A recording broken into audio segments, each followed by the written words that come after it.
I'm here at the 2012 Agora conference once again, and I'm here with Mark Rodgers, one of our speakers today. He's going to speak on the relationship of culture to politics. Mark, can you give us a few comments about the relationship between those two things?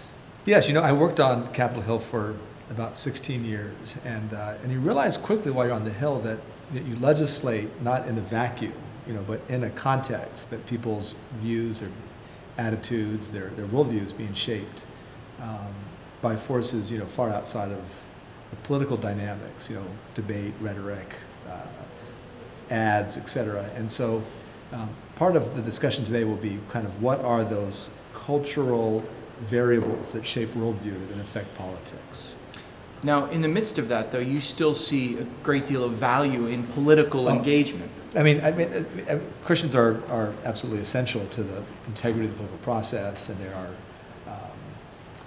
I think, it's part of our calling, and especially in a culture or a political system that permits involvement. Christians, I think are obligated, candidly, unless there's some deep theological reason not to participate in a democratic process. So no, absolutely. No, it's not meant to say that politics is secondary of importance or lesser importance.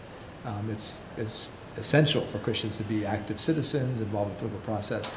This discussion will be a bit more about what are in some ways, the limits of politics in shaping the cultural context, and how the cultural context does shape politics, and how as we look at the issues that often drive us into politics to address, we have to be realistic the extent to which politics can really kind of singularly shape those issues.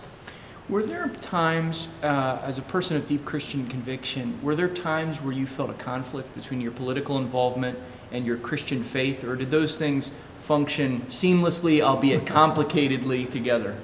Well,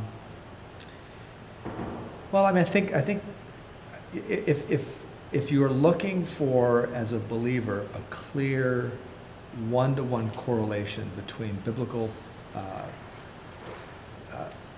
principles or scripture or revelation and a political program, you're going to be disappointed, right? It's just scripture does not in of itself give a political agenda.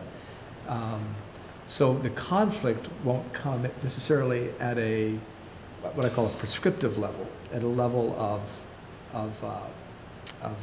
kind of, should the transportation bill, set aside funding for HOV, commuter lanes, or not?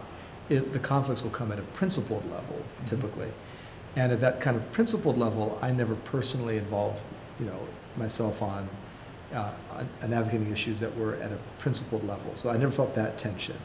I think the area that's always difficult for us is what we call prudential, right? Where we're trying to figure out with prayer, discernment, community, how those principles work themselves out into particular legislative issues or decisions. Should you endorse that candidate who's less perfect than, who's neither of whom are good, but or neither of them would be perfect, but is better than the other would be, and where do you choose not to, or how much advocacy do you undertake? And so at the prudential level, there's hopefully always, I wouldn't say tension, but a process by which you're having to work through those complexities and come to some peace.